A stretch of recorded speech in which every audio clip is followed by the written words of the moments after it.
자, 시편에 여호와의 통치의 내용이 창세전, 산이 생기던 바다가 만들기 전까지 올라가서 시작한 여호와의 통치, 다윗으로 하여금 이걸 찬양하게 합니다. 자, 어디를 보여준 거죠? 여기. 이게 모든 것의 근거입니다. 그럼 많이 해결되죠. 남편이 짜증내건 자녀가 안 믿든 간에 자녀가 믿는 것이 목적은 아니거든요. 뭘 알려주는 거죠? 이걸 알려주는 거죠. 이 차원을 알려주는 거죠. 이게. 자, 볼게요. 그 다음에 지혜, 명철, 지식 먼저 얘기했죠. 지혜, 창세전, 그 다음에 왕과 설립의 주권, 그 다음에 지혜. 그러니까 지혜, 명철, 지식. 아까 뭐라 그랬습니까? 지식을 주니까 그때마다 지식을 주니까 입을 닫죠. 내 하고 싶은 말을 닫고, 자, 근신케 하시고 하나님 기준의 지혜를 통하여 말하게 되죠. 그게 뭐라 그랬죠? 훈계. 제대로 된 훈계. 그러니까 교훈이라고 보면 교훈과 책망과 이런 거로 보시면 돼요. 그렇게 훈계가 나가게 되고 그 훈계는 어디로 향한다? 창세전 지혜로 향한다. 그러니까 요 그림에서 지혜, 명철, 지식으로 내려왔다가 여기서 근신하게 해서 다시 어디로 갑니까? 위로 올라가서 지혜를 보게 하는 거죠. 그래서 예수님의 기도로 말하면 뜻이 하늘에서 이루어진 것처럼 땅에서 이루어지리다. 본인이 대접받는 것뿐만 아니라 본인이 뭐 하는 것까지? 십자가에 못 박혀서 죽으시는 것까지 이렇게 내려옵니다. 그러니까 본문으로 보면 이렇게 연결이 되겠죠. 창세기부터 이렇게 연결이 되고 이렇게 가면서 묶으면서는 어디로 올라가게 되죠? 하늘로 올라가게 되는 겁니다. 강론집의 구조가 그렇게 되어 있습니다. 자, 그러면 우리 이제 9권으로 가셔서요. 우리가 살펴보도록 하겠습니다. 9권 이제 이거 거의 잠언 끝나가거든요. 자, 잠언의 그 전체 구조와 시편의 후반부 구조가 연결된다고 생각을 하시고요. 자, 어떻게 끝나가는지를 한번 보도록 할게요. 자, 구조를 보도록 그렇게 하겠습니다. 자, 31장이 마지막 장이죠. 31장 중에 제가 한 부분 한번 찾아볼게요. 마지막 절 한번 볼게요. 31장 20절에서부터 31절에 보면 4413에 보세요. 네, 4413에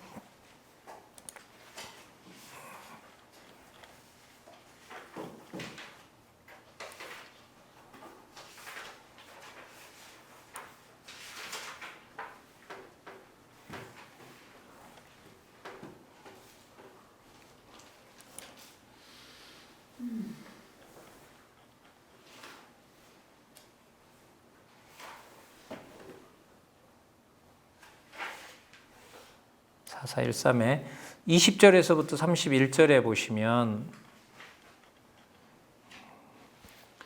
21절에서부터 31절에 보시면 현숙한 여인이 꾸준하게 노력한 결과에 대해서 가르치는 건데 여기 재밌는 얘기가 나와요. 이 제일 마지막인데 마지막 지금 이 주권성과 관련된 마지막 내용이거든요. 이게 자. 해설을 먼저 보고 말씀을 드릴게요. 4415에 가보겠습니다. 4415에 가셔서 우리 이동창 집사님 한번 읽어주실래요? 두 번째 단락 좀 긴 내용인데 여기 보면 본문 요약을 하면서 장차 누구와 연관시키느냐? 그리스도와 연관시키는 내용인 거죠. 자, 그러면 아까 동그라미 우리 아까 언약과 성취 섭리도에서 여호와의 언약과 성취 섭리도에서 지금 이건 다윗 시대 때 지금 여기를 써요. 여기를 쓰는데 지금 이 저자의 설명은 그리스도를 설명한단 말이죠. 장차 오실 그리스도를 설명해요. 그럼 장차 오실 그리스도는 시간으로 보면 나중에 오시지만 위로 올라가서 보면 뭐 하신 분이죠? 창조주와 심판주가 되시는 분인 거죠. 이걸 생각하셔야 돼요. 이제는 우리가 뭘 봤기 때문에? 시편도 봤고 잠언도 봤기 때문에 시편의 후반부 내용은 바다가 만들어지기 전에 영원한 세계에 그리스도를 이미 확정하고 있는 것이고 그 다음에 잠언 내용은 지혜와 명철과 지식, 자, 그 차원을 우리가 봤기 때문에 이 내용도 읽으실 때는 지금 소개하는 내용을 바탕으로 읽으시기 바랍니다. 442로 두 번째 단락 한번 읽어보시겠어요? 이상은 여호와 하나님께서 르무엘 왕의 어머니로 솔로몬이라 그러죠. 네. 아들에게 현숙한 여인이 부지런히 일해서 얻은 결과에 있어서의 훈계에 대한 잠언을 가르쳐주도록 합리하신 내용이다. 르무엘 왕의 어머니는 아들에게 현숙한 여인의 수고가 타인과 자기에게 미치는 영향에 대하여 가르쳐 주었다. 그리고 현숙한 여인이 꾸준히 노력하는 태도를 비롯해 그 노력한 결과에 대하여 가르쳐 주었다. 이는 장차 오실 하나님의 지혜이신 메시아가 변함없이 끝까지 충성하는 신부인 성도를 심판날에 칭찬해 주실 것에 대한 예표로서의 모형과 그림자이다. 계시록 2장에서 3장까지. 이러한 르무엘 왕의 어머니의 가르침은 모두 이스라엘 열조와 맺은 언약대로 이루시는 여호와의 주권성의 근거를 두고 있다. 이러므로 이 가르침은 언약대로 이루어지시는 역사 섭리를 통해 계시하신 여호와의 주권성을 찬양케 하시려는 계시 섭리이다. 네, 그 주권성은 그 여호와께서 정하신 뜻을 이루시는데 언약한 것을 성취하시는데 여호와께서 어떤 방법으로 하시느냐라는 것을 말하고 있는 것이 주권성이라고 보시면 돼요. 근데 지금 여기 보면 다 나오죠. 자, 지금 이 다윗 시대, 솔로몬 시대 여기 말하면서 누구를 얘기하죠? 예수 그리스도를 얘기하죠. 근데 이 예수 그리스도가 누구시라는 거예요, 이분이? 이분이 지혜이시며 끝까지 충성하는 신부인 성도를 무슨 날에? 심판날. 여기 보세요. 이 그림 보세요. 이 심판날 여기를 말하고 있거든요, 지금. 그럼 심판은 자기 마음대로 하는 게 아니죠. 뭐 한 대로 할까요? 본래 창조한 대로. 그럼 장차올 그리스도를 얘기를 하고 계시지만 차원은 어디부터 어디까지일까요? 창조부터 심판까지 얘기하고 있고, 자, 그 근거는 어디입니까? 영원적 언약 성취의 근거를 두고 있고. 그러면 요 단락에서 뭘 다 설명해요? 여호와의 언약과 성취 섭리, 이거 한 그림 하나 다 설명하는 거예요. 그러니까 성경 강론집이 시작할 때 양쪽 가로까지 시작할 때 그 다음에 어떤 내용에 맞춰서 닫을 때 전부 다 뭘 그린다고 보시면 돼요? 언약과 성취 섭리도를 그려놓는다고 생각하시면 돼요. 그래서 이 그림에 익숙해지는 겁니다. 자, 이 그림을 풀어놓게 되면 그대로 이제 강론집이 된다고 보시면 됩니다. 자, 우리 잠언 전체 내용에 대한 내용을 한번 보도록 할까요?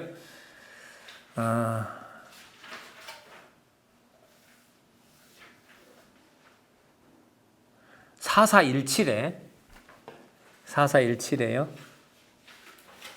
하나, 둘, 셋, 네 번째 단락. 네 번째 단락. 잠언의 전체 내용은 우리 장 집사님 한번 읽어보시겠어요? 잠언의 전체 내용. 네 번째 단락이요. 4417에. 안경 안 가져왔어. 안 보시. 예. 4417에. 잠언의 전체 내용은 아는 그 단락. 안 보이세요? 네, 예. 읽어보시오. 잠언의 전체 내용은 여호와 하나님께서 솔로몬 등으로 여호와의 주권성을 찬양하는 각종 잠언을 가르쳐 주도록 섭리하신 내용으로서 여호와의 주권성을 찬양하는 각종 잠언에 대한 선 내용을 비롯해 지혜를 주관하시는 여호와의 주권성과 왕가를 세워주시는 여호와의 주권성과 나라를 다스리시는 여호와 하나님의 주권성을 찬양하는 훈계에 대한 잠언을 가르쳐주는 내용이라는 사실을 분명하게 확인했다. 결국 지혜를 주관하는 여호와 하나님께서 나라를 세워 다스리신다는 것이다. 예. 이것은 여호와께서 다윗 왕가를 언약대로 세워주셨을 뿐만 아니라 보호해서 다스려 주시기 때문이다.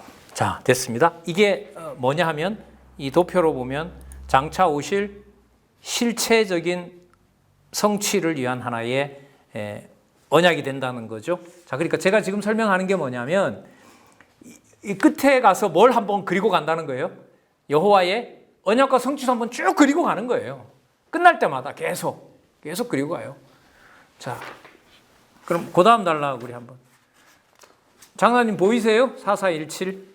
밑에서 돋보기 쓰셨는데, 예, 앞서 거기, 앞서 언급한 각종 자원은 예. 모두 여호와의 주권성에 근거를 둔 것으로서 예, 이스라엘 열조에게서 오신 언약대로 이루어 주시는 역사 승리를 통해 예, 계시하신 여호와의 주권성을 찬양케 하시려는 계시 섭리이며 네, 장차 하나님의 지혜로우신 메시아가 제자들에게 신령한 지혜의 말씀을 가르쳐 주실 것에 대한 예표로서 모형과 그림자이다.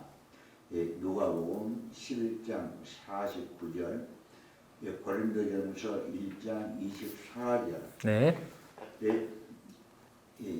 24절에 따라서 네. 여호와께서 솔로몬 등으로 여호와의 주권성을 찬양함에 있어서의 훈계에 대한 잠언을 가르쳐 주도록 섭리하심은 장차 하나님의 지혜이신 메시아를 보내어 제자들에게 신령한 지혜의 말씀을 가르쳐 주도록 섭리하신 것에 대한 애언적 성격을 지닌 여호와의 언약 계시이다. 이게 선명한데도 저는 이게 수준이 너무 높다는 거예요. 저는 이런 게.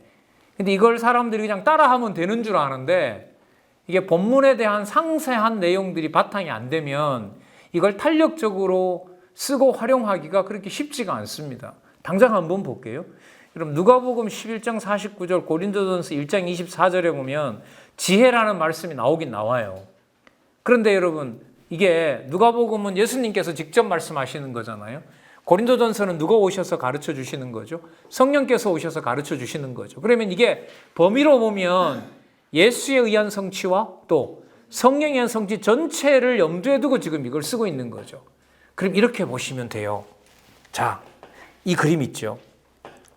영원적 언약 성취 이 그림을 보시는 방법을 알려드릴게요.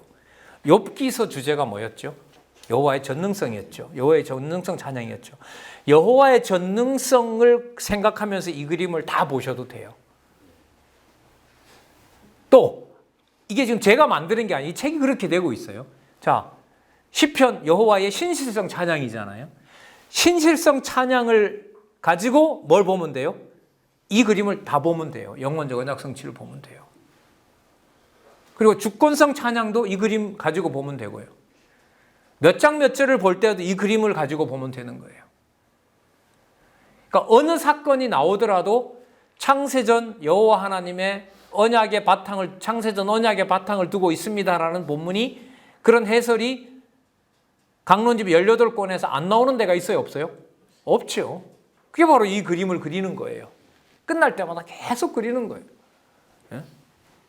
자, 그래서 우리 강론집 10단계라는 개론 10단계라는 게 이 동그라미가 10개거든요, 이게. 하나, 둘, 셋, 넷, 다섯, 여섯, 일곱, 여덟, 아홉, 10개거든요. 그러니까 그림 하나씩을 풀어서 연결을 시키면 뭐가 돼요? 강론집이 되신다고 보시면 돼요.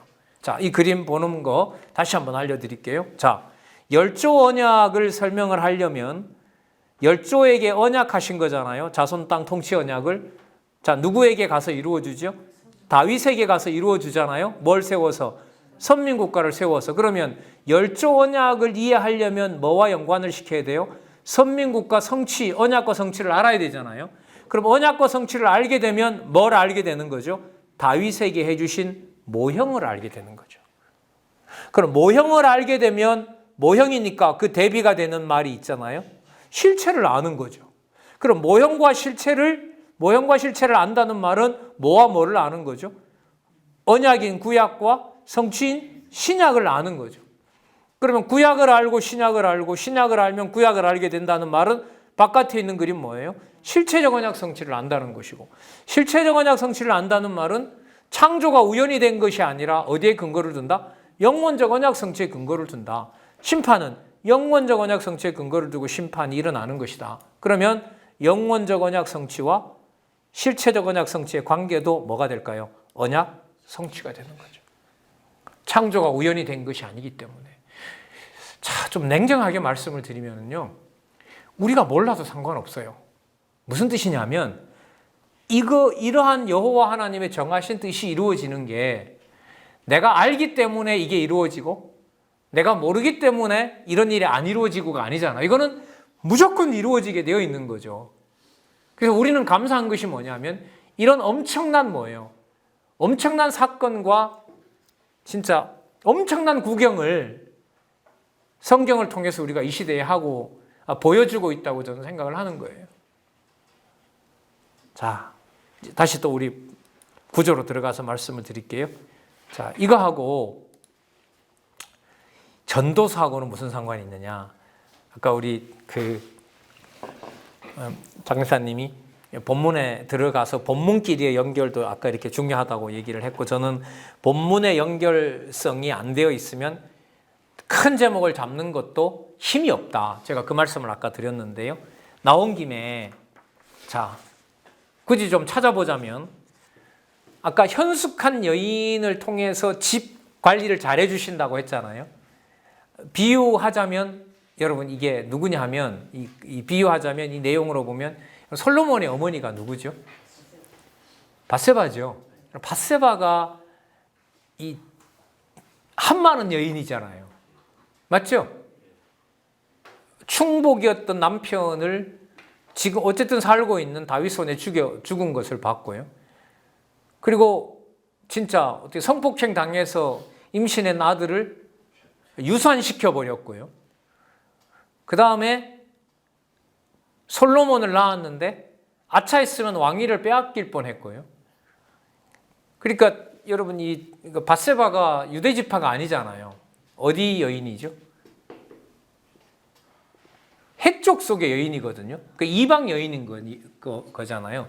그 이방 여인으로 와서 다윗 옆에 있으면서 누가 해나가는 일을 보는 거예요. 자기가 다윗에게 뭐 당한 것까지. 첫 만남이 뭐였어요? 성폭행 당한 거 아니에요. 쉽게 말하면. 그것까지 그 모든 과정들이 여호와께서 자 주권성으로 갑니다. 무엇을 세워나가는 과정임을 깨닫게 한 거예요. 왕가를 세워나가는 여호와의 방법인 거예요. 그걸 뭐라고 불러요? 여호와의 그 주권성이라고 부르는 거예요. 그래서 성경은 좀 재밌지는 않아요. 너무 아파요. 이 인간의 정서로 이게 이렇게 안 모아지거든요. 알았다고 할 수가 없는 거예요, 성경은. 그러나 내 머릿속에 이렇게 연결시켜 두는 걸로 보면 야, 도대체 이게 어떻게 연결이 될까? 이런 게 놀라울 뿐인 거죠. 자, 그러면 31절의 현숙한 여인이라는 말은 결국은 어떤 여인인 거냐 하면 자기 기준이 아닌 살아계신 여호와께서 약속해 주신 이미 약속하신 영원한 나라를 누구 방법대로? 여호와의 방법대로 어떻게 세워나가시는가를 확정해 주는 것을 깨닫게 된 여인이 무슨 여인이에요? 현숙한 여인이라고 보시면 돼요. 그럼 여러분 그리스도와 교회의 관계 맞겠죠? 교회는 뭘 깨달아가는 거죠? 머리 대신 그리스도께서 교회를 어떻게 세우시고 양육시키시고 무장시키시고 투쟁케 하셔서 승리하게 하는지를 우리가 배워나가는 그런 얘기죠. 그러면 여러분 현숙한 여인이 나라의 이 내용으로 보면 그 현숙한 여인이 자기 집안 관리를 잘하는 것이 종들은 종대로 잘 다스리고 남편을 도와서 그 집안의 어떤 가족들을 잘 관리하는 것이 바로 뭐냐면 여호와의 주권성을 따르는 거란 말이죠. 그 통치를 배워나가는 거란 말이에요. 자, 그런데 이 전도서는 어떻게 연결이 되냐면 그런 현숙한 여인인 어머니로부터 그런 여호와를 배워서 모든 매사를 누구 이름으로 할까요, 그러면? 현숙한 여인을 통해서 어머니를 통해서 누구를 배웠을까? 여호와를 배웠을 거 아니에요. 그러면 매사에 하는 모든 일들을 솔로몬으로서는 누가 해 가신다라고 말을 할 수밖에 없을까요? 여호와께서 하신다고 말할 수밖에 없잖아요. 자, 여기서 이제 전도서는 심각한 데로 들어가요. 여러분 잘 아시는 대로 전도서 1장 1절은 뭐죠? 헛되고 헛되며 헛되고 헛되니 모든 것이 헛되도다. 5번 반복하는 거 아니겠어요? 이른바 이게 3단 논법인데 어쨌든 논리적 구조로 되어 있어요. 헛되고 헛되며 헛되고 헛되니 모든 것이 헛되도다 이렇게 나와 있는데 자, 그러면 뭐하고 대비가 되죠? 아까 현숙한 여인이라는 지혜와 현숙한 여인이 말하는 지혜와 전도서 1장에 나오는 해 아래에서는 전부 뭐 한 거다? 헛되다. 이 지금 반대가 되잖아요. 이 조합을 해야 돼요. 이게. 이 연결을 해야 된다고요. 답은 여러분 어디서 나오냐 하면은요. 여기서 먼저 가볼게요. 자, 잘 보세요, 이거. 전도서 1장에서부터 7장은 인생들의 뭐라 그래요? 무익한 사물이라 그러죠. 자, 그래서 무익하기 때문에 해 아래에서 무익한 일이고요. 해 아래에서 무익한 재물이에요. 일을 열심히 해서 모아놓아 봤자 그거 솔로몬이 다 쓰는 게 아니죠. 누가 다 썼어요? 후대 오는 왕들이 다 써버린단 말이죠. 그 막말로 뭐 하는 놈 따로 있고 뭐 하는 놈 따로 있다고. 예, 벌어놓은 놈 따로 있고. 그러니까 헛되다는 거예요, 이게. 자, 그러면 이제 우리의 관심은 뭐냐면 아까 분명히 여기 보면 나라를 다스리는 여호와 그리고 이 왕가의 여기서부터 영원한 통치 아래 여호와께서 이 나라를 잘 다스린다고 했는데 지금 갑자기 오면 그렇게 다스린 나라들이 뭐 하다는 거죠, 여기? 무익하다는 거. 이거 어떻게 연결시키냐는 거예요. 형, 우린 진짜 엄청난 길을 가고 있는 거예요. 이게 지금 산이 막아놓은 이 길을, 이 터널을 지금 뚫고 있는 과정이라고 보시면 돼요. 아까 내용이 틀리잖아요. 아까 그 안 맞잖아요. 영원한 통치, 여호와께서 악인도 악한 날에 쓴다. 그러므로 예를 들면 전도서 가서 모든 게 다 좋다 이렇게 가야 되는데 그게 해 아래에서는 전부 어떻다? 이게 어떻게 연결되냐는 거죠. 근데 그럼 이걸 빼고 한번 볼게요. 나라를 현숙한 여인을 통하여 나라를 형통하게 함으로 1절 7절 1장에서 7장 뺄게요. 여호와의 영원한 행사를 여호와께서 잘 하시고 나중에 심판도 하신다. 연결돼요, 안 돼요? 되죠? 근데 이건 왜 들어갔을까요? 이걸 이제 해결해야 돼요. 예? 아까 재밌어요. 그러니까 아까 보세요. 시편도 1편, 2편 읽고 아니야. 욥기도 그래요. 재밌는 거 가르쳐 드릴게요. 이게 진짜 이 앉아서 하니까 진짜 좋네요, 장로님. 이게 막 생각이 막 나요. 그냥 엉덩이 한번 이렇게 들썩하니까 생각이 막 나고 진짜 이 공부 방법이 좋아요. 이거 장로님 이번에 이게 장비가 안 돼서 못 오셨는데 이게 지금 다른 사람들이 이게 영상이 잘 안 잡혀요. 그래서 되게 답답해 하시거든요. 일단은 뭐 우리가 공부하는 게 목적이니까 우리가 뭐 찍으려고 하는 건 아니잖아요. 뭐 다음에 이제 좋은 계기로 가는 거라고 보고요. 엄청난 얘기를 지금부터 또 말씀드릴게요. 지금 진짜 엄청나요. 자, 지난번부터 말씀드렸던 게 망하게 하시는 여호와이심으로 중간 뺍니다. 망하게 하시기도 하고 뭐 하기도 한다? 흥하게도 한다. 그럼 이거 없어도 되죠. 망하게 했다가 흥하게 하니까 전능하시다. 맞잖아요. 근데 대부분 내용이 뭘 차지해요? 4장에서부터 37장이 욥이 죽도록 고생하는 거 나오잖아요. 자, 두 번째. 1편과 2편 세우신 언약을 성취해 주신다. 그러면 뭐 빼도 돼요?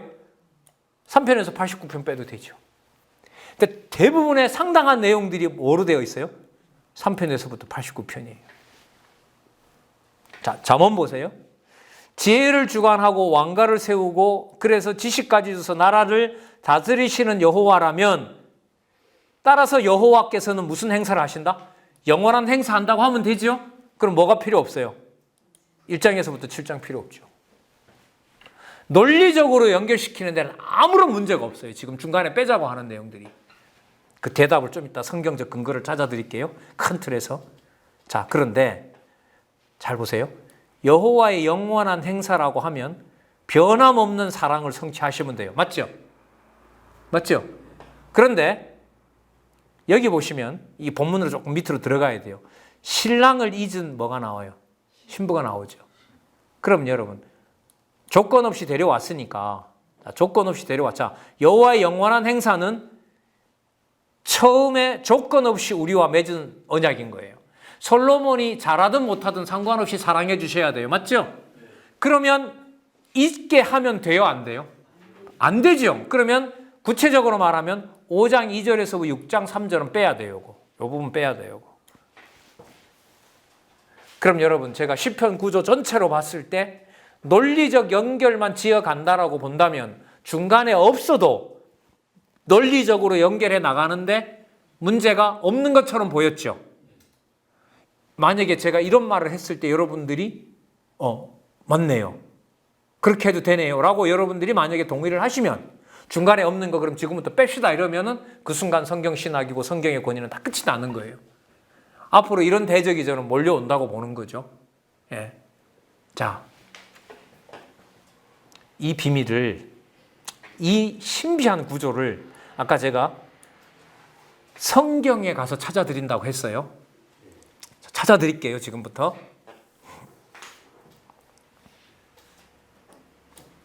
자, 내용들을 아시니까. 하나님이 아담과 언약 수립했습니다. 1장 28절에 맞죠? 맞죠? 그래서 뭐 하셨어요? 보호하셨죠.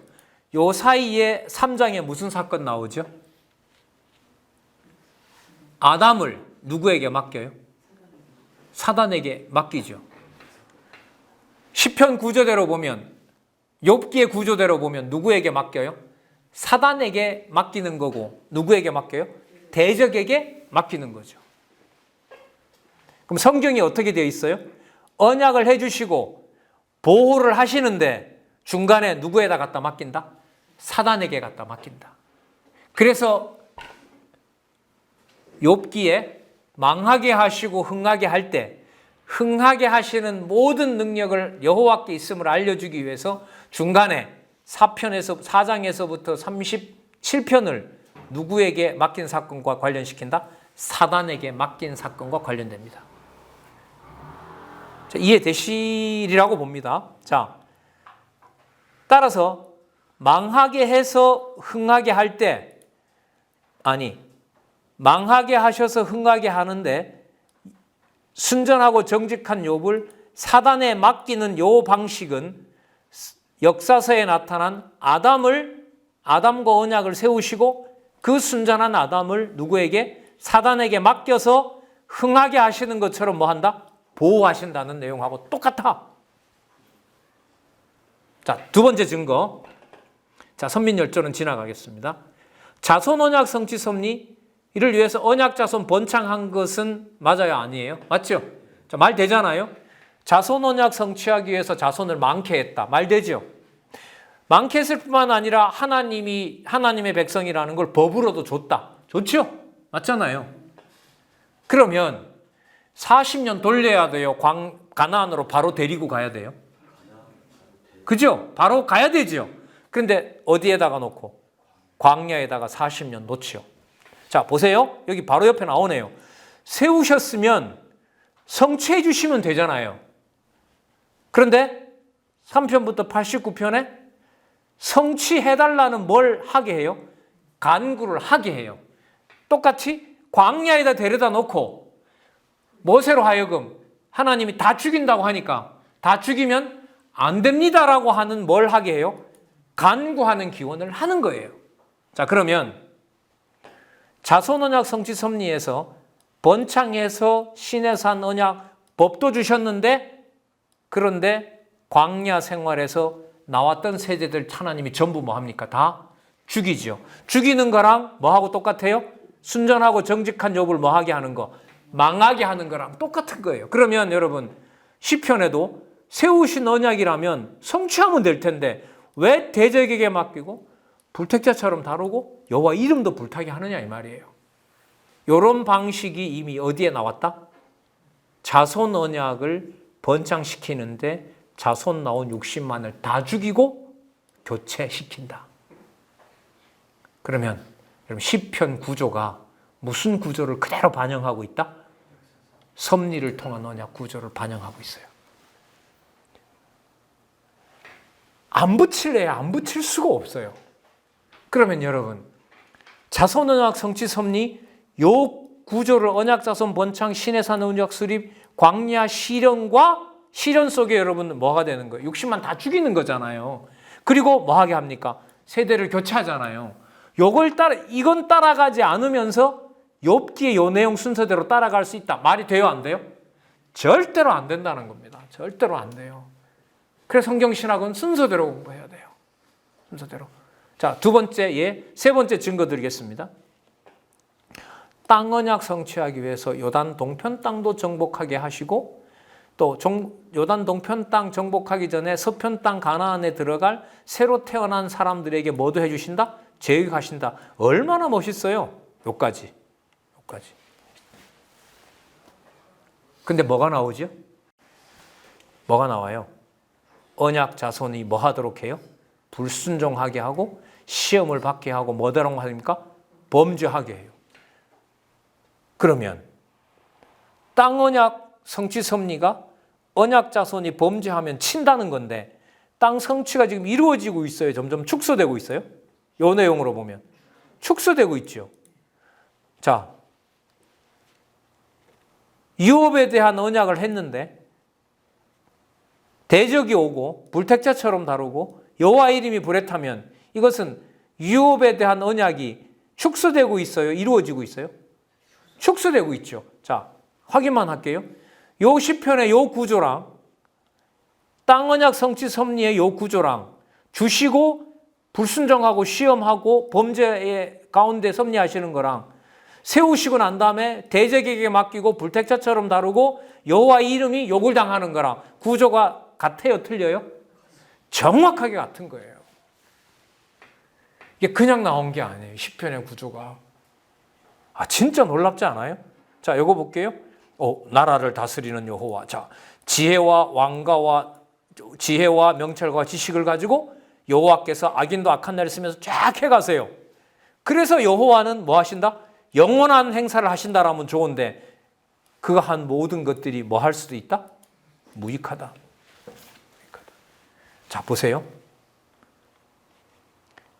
요단 서편 땅까지 정복하고 난 다음에 바로 왕 주면 될 텐데 왕을 주기는커녕 땅을 점점 빼앗기고 언약 자손 시험을 몇 년 동안 지속하냐면 이게 한 300년 넘어요. 이게 300년.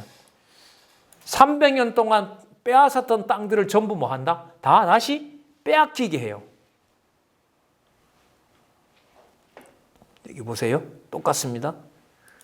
지혜와 명철과 지식으로 세운 나라를 뭐하게 만든다고요? 무익하게 만들어요. 이러려고 우리가 가나안 들어왔나? 이렇게 빼앗기려고 온 거야? 여호와께서 도대체 뭐 하는 분이지? 에라 모르겠다. 자기 소견에 옳은 대로 행하였더라. 무익한 행사가 뭐냐 하면 솔로몬이 말로는 여호와가 줬다고 하지만 전부 누구 배불리는 거고 누구 쾌락과 연관시켜요? 자기의 쾌락과 연관시키는 거죠. 이게 이거예요. 인생들의 무익한 삶. 자, 아까 3개 들었어요. 마지막.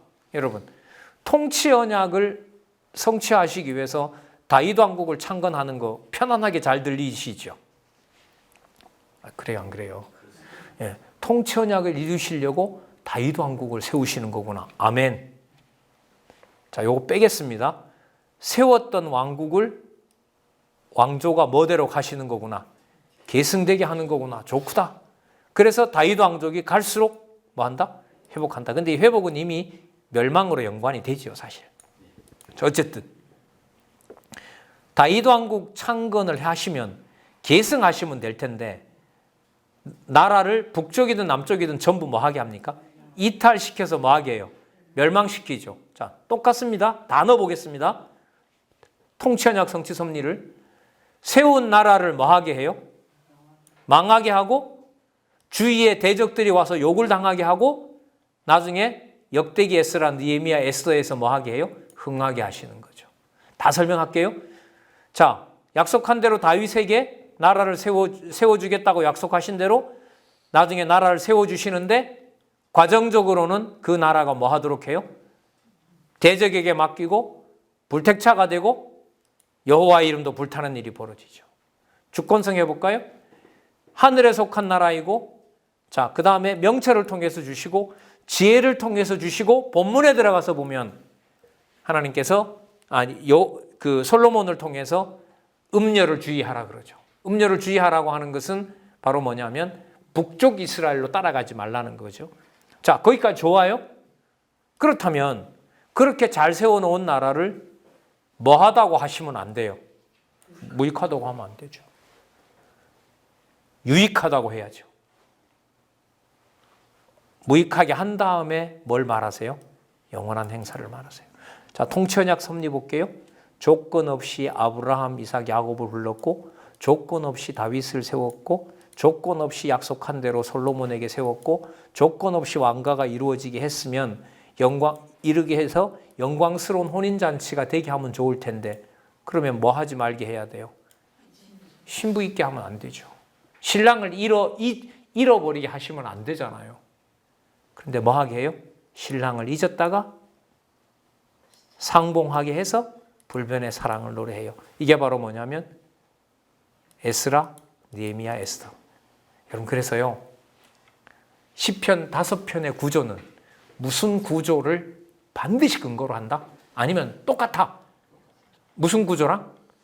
섭리를 통한 언약 구조랑 똑같아.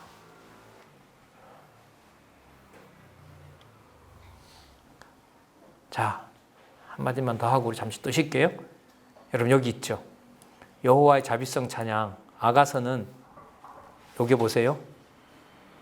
1, 2, 3 1, 2, 3, 4 이거 전부 몇 개로 되어 있죠? 양쪽 괄호 없는 숫자가 처음 사랑의 언약, 신랑 신부의 상공, 영광스러운 혼인잔치, 신랑은 잊은 신부, 신랑을 찾은 신랑, 신랑 신부의 상봉, 불변의 사랑애가 있죠. 이게 창세기서부터 여기까지가 전부 에스더서까지입니다. 제가 한 게 아니고요. 미리 말씀드리는 거예요. 자, 여기 보세요. 처음 사랑의 언약.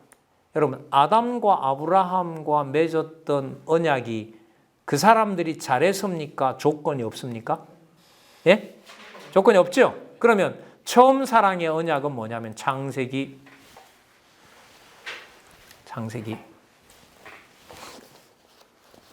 메모하셔도 돼요. 이거는 미리 메모하셔도 됩니다.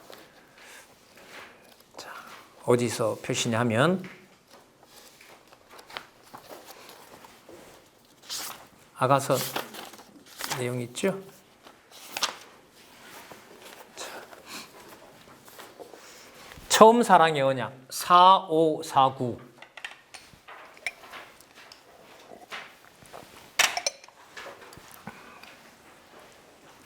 4549 자, 1장에서부터 2장 7절까지 창세기 보시면 돼요.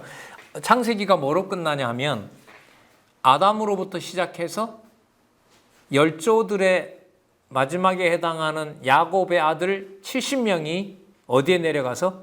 애굽에 내려가서 뭐 할 준비? 자손 언약 성취할 준비로 끝나는 것이 창세기죠. 자, 그 다음 2장 7절 나오는 데가 몇 페이지인가 보세요. 4564 여러분 이건 본인 체크하시는 게 좋을 것 같아요. 4564 밑에서부터 자, 빨간 걸로 한 동그라미 서너 개 하세요. 하나, 둘, 셋, 넷, 다섯, 여섯. 하나, 둘, 셋, 넷, 다섯 번째 줄 출애굽기부터 여호수아라고 나오죠. 4564 그죠? 아까 우리 뭐 체크했죠? 이래서 창세기 했죠? 창세기 했죠? 예. 저는 이렇게 메모가 되어 있네요. 출애굽기, 레위기, 민수기, 신명기, 여호수아까지인 거죠. 신랑 신부가 상봉한다는 말은 여호수아서가 뭐로 끝나냐 하면 가나안 땅에 들어가는 거잖아요.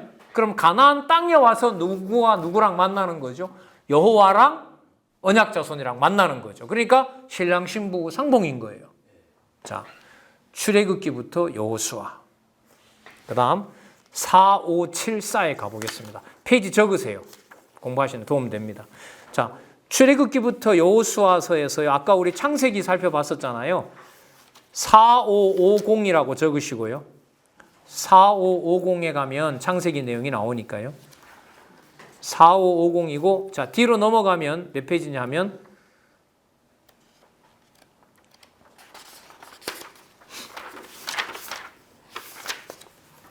4574. 자, 4574라 적으시고 4574에 가보시기 바랍니다.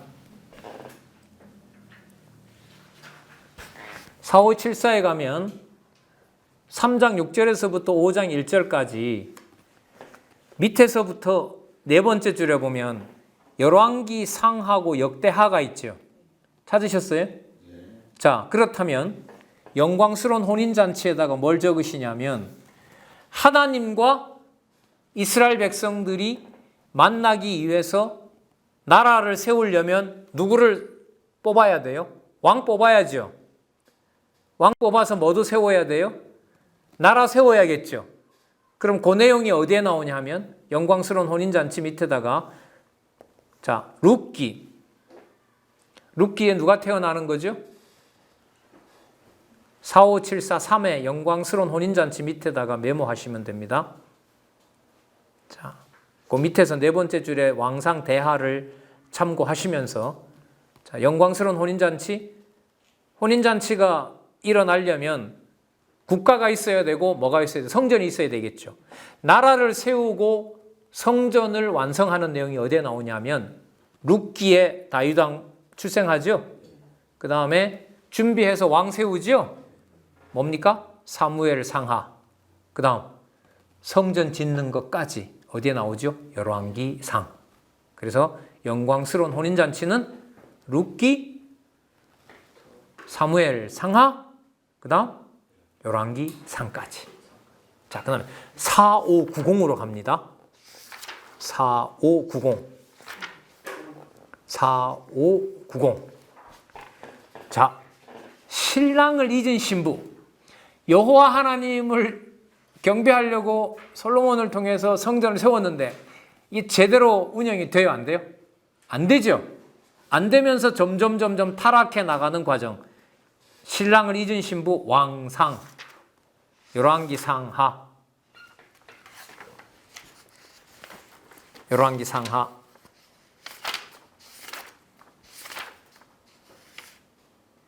자, 그 다음 4600페이지요. 신랑을 잊은 신부. 열왕기 상하에도 있고 역대기에도 있고. 자, 그 다음 신랑을 찾는 신랑. 아, 이건 아시겠다. 아, 신부를 찾는 신랑. 자, 잊어버렸는데 이제 막 찾아가야 돼요. 찾는단 말이죠. 찾는데 하나님께서 그 내용을 어디에다가 보여주셨느냐? 열왕기 하. 왜 그러냐면요, 여러분. 열왕기 하에 가면 여러분 히스기야라고 혹시 기억이 나세요? 히스기야 시대 때 북쪽 이스라엘은 망하는데 아수르로부터 북쪽 이스라엘은 남쪽 유다를 침공하도록 합니까? 하나님께서 막으십니까? 막지요. 자, 그 내용을 염두에 두시면서요. 자, 신부가 완전히 아수르에게 팔려가지 않도록 일단은 보호해 주세요. 그래서 신부를 찾는 신랑은 열왕기 하, 역대기 상하. 신부를 찾는 신랑은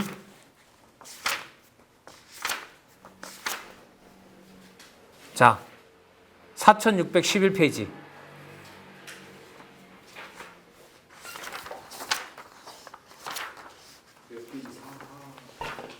네, 역대기 상하까지요. 자, 신랑 신부의 상봉 4611에는 다시 와서 여호와 이름을 다시 불러요. 어디에 나올까요? 잘 아시죠? 에스라 와서 왕국도 지어요. 느헤미야 이방에 있는 사람들까지 박수칠 부대까지 데려와요. 예를 들면 어디까지일까요? 에스더.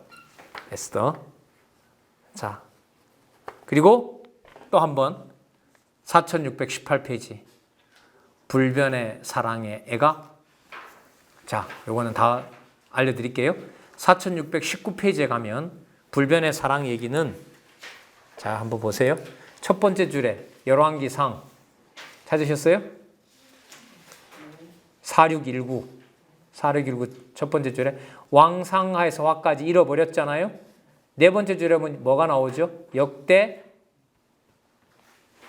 네 번째 줄에 4619 네 번째 줄에 역대하 나옵니까?